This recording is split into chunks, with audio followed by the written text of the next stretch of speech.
Hey guys, welcome back to Phone Tricks. In this video, we'll learn how to screencast Nokia G21 smartphone into the smart TV. Before we start the video, request you to subscribe our channel for more interesting phone videos. First of all, you need to open the settings, then choose the connected devices. So before you connect, you need to connect the smart TV and the smartphone on the same Wi-Fi. So you need to click on the connection preference.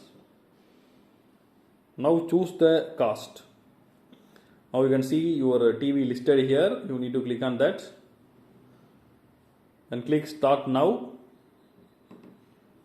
Now the screencast is started. You can see your phone screen and the TV. You can view your photos or videos or any other things with the big screen.